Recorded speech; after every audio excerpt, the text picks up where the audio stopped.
Chapter 28, Section 4, Soviet Union under Stalin. How did Stalin transform the Soviet Union into a totalitarian state? Describe the effects of Stalin's 5-year plans. How Stalin tried to control the way how people thought in the Soviet Union. Lists communist changes to Soviet society, and then outline Soviet foreign policy under Stalin. So when we look at the totalitarian state, Stalin's 5-year plans, these are his goals. He realizes that Russia has got to catch up. So he's going to take care of all of those things that you need to be able to catch up. More industry, more transportation. And the other problem they're running into is they don't have a whole lot of food, and so they need to increase farm output. In order to do this, he creates a command economy. Basically, the Communist Party in Moscow is going to decide all things regarded to the economy. So this 5-year plan, if we look at the results, some of the successes, they do build more factories, they increase the number of power stations, the number of industrial complexes grew, they increased their oil, steel, and coal output, and they increased mining, and they built more railroads. So in those ways, they are successful. Now, one of the things, if you look at the Soviet statistics, the American CIA estimates, and then when you look at some more revised estimates by someone who went back in and really did some deep studying, you can tell that what the Soviet Union is saying in terms of these isn't really reality. But at least you kind of have a better idea of what they're doing. They're still increasing and they're still making things better, probably just not as much as they like to say. Now, if we look at the failures, workers got very little for all of their hard work. There's no incentive for them to work harder and do more, and they really don't enjoy the fruits of their labors. The standard of living is extremely low. The other problem is people are starving. Even though they increase food output, you still have widespread famine. The other thing is central planning. The central government making all of these decisions is just inefficient and ineffective, and they make bad decisions, they make poor decisions, they don't fully understand different regions. There's just all kinds of issues with it. And because there is so much pressure, factories are sacrificing quality for quantity. So the things that they are producing, even though they're producing a lot of it, it's junk. So people don't have access to basic necessities. And the ones that they do have access to are bad. When we look at agriculture, Stalin believed that having farmers working in groups or collectives was more efficient. So under this collectivization, the government is going to provide tractors and fertilizers and better seeds. For the peasants, they're going to learn more modern methods and hopefully improve their agricultural output. They get to keep their houses, they get to keep their personal belongings. However, this does not go over very well. When you look at peasant reactions, they don't like the government getting into the farming business. So in response, they would kill animals, they would destroy crops, they would break tools and machinery. In this case, what you're seeing is a picture of these peasants who hid grain in what looks like a cemetery. It's a cemetery. So they were hiding grain there so that they could feed their families later on. And they would intentionally produce very little, just enough basically to feed their own family. The government response to this is brutal force. They come in here and they bust heads. They kill and torture farmers, especially large farmers. And then when things got really bad, they would take food from the farmers and leave the peasants to starve to death or to work in gulags. And then you see widespread famine across the agricultural areas of Russia and the Soviet Union.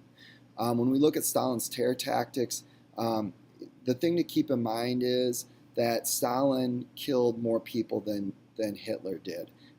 Estimates range anywhere from 7 to 15 million of his own people. He commits all kinds of crimes against humanity in terms of torture and killing. There is no free speech. There is no freedom of press. There is no right to assembly and to protest the government. And if you do want to protest or if you do want to cause problems, You would be sent to one of these gulags, which are these prison work camps where you would be tortured and worked literally to death.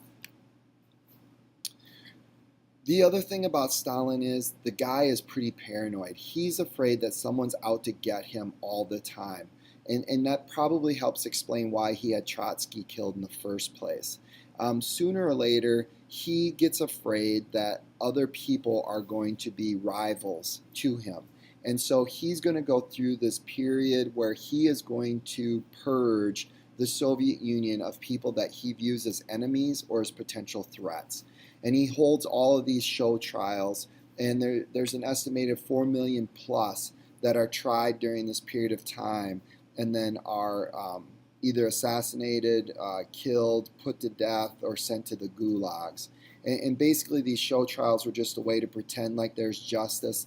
Essentially, once you showed up there, you were already assumed to be guilty. This was just going through the motions. When we look at the results of these great purges, Stalin is going to get rid of all kinds of people who are experts in their fields.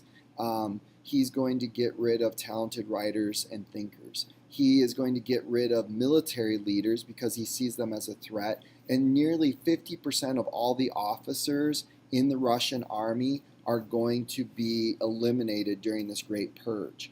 And so you're losing all kinds of people who are industrial experts, who are science and medical experts, and you're going to lose these military leaders' ability to fight during World War II. So when we look at control thought, propaganda, he's going to brainwash people, cult of personality. He's going to censor the arts. Arts are supposed to show how great it is in the Soviet Union. He expects everyone to conform. For those individuals who did not conform to what Stalin wanted and kind of went their own, so that would be poets or writers, anything, anybody who strayed from the Communist Party line and anybody who didn't portray communism in glowing terms would be tortured and sent to gulags. And so it really limits and stifles creativity. For Russification, you got to keep in mind that the Soviet Union is made up of Russia and a handful of a dozen or more other republics, so like Uzbekistan, Tajikistan, Estonia, Latvia, Lithuania. So Russification is Stalin's policy of trying to make them more Russian, to adopt Russian culture, which is ironic because he's from Georgia. He's not even Russian. He's a Georgian. But another way that he does that is by appointing Russian officials to high positions within those republics to try and make sure that it gets moved in the direction of Russia and unifying all the people behind Stalin and his vision. When you look at religion, he doesn't tolerate any kind of religion. He cracks down and bans on religion. As a matter of fact, in one of the show trials, Roman Catholic priests are put in trial for teaching and educating the youth about religion, which is against the law. They try and replace Christianity or Islam or Judaism with a worship of Marx and Lenin. And so that's his approach to religion. When we look at other changes of Soviet society, we see a new elite emerging, and these elite come from high party officials within the Communist Party. They have access to special privileges.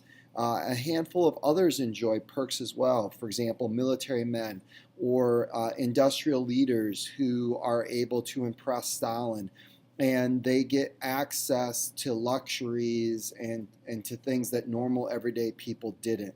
And so that's one of the problems with this whole communist system, where you're supposed to have the equality of all, and yet Stalin and the Soviet Party pick winners and losers, those people who get access to things that others don't. And it was a way for them to reward party loyalty, which is like capitalism. Those who work harder and do what they're supposed to do, in theory, get more. And so even within communism, they realize that you need to reward hard work and efforts to keep things going the direction that you want, which is totally anti-communist, or against Marx and Lenin's teachings and ideas. So if we look at Soviet society under Stalin, what are the benefits and what are the drawbacks? For the benefits, the Soviet system does provide a whole lot of things to people who didn't have access to them before, like with the free schools. Now, those free schools are designed to produce good workers. They provide extra programs, sporting events, music events, those types of things, also technical training. But at the same time, they're also brainwashing kids with communist values. They do provide those other things: healthcare, daycare, housing, recreational opportunities for the people. Now, on the drawback side, they lacked vital necessities, and even though they provided housing, it was pretty scarce. And there's plenty of bread to eat, but not a whole heck of a lot else. So unless you really, really, really like bread every single day, 3 meals a day, you don't have much else to eat. And they're always on the brink of starvation. So the other thing is when you look at women, women are the ones who really kind of benefit from Soviet society. Now, an element to this is World War I wipes out a tremendous number of men.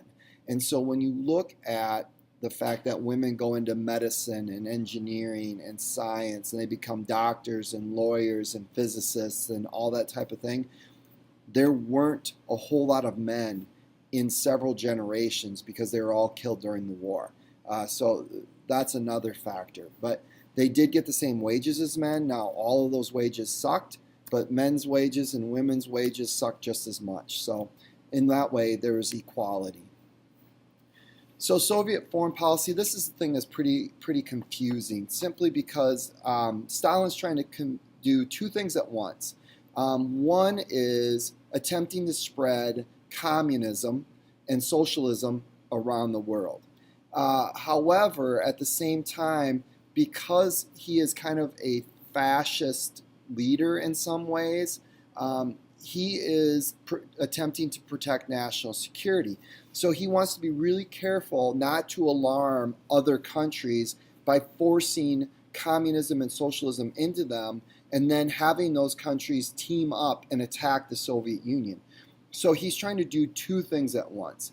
The job of the Comintern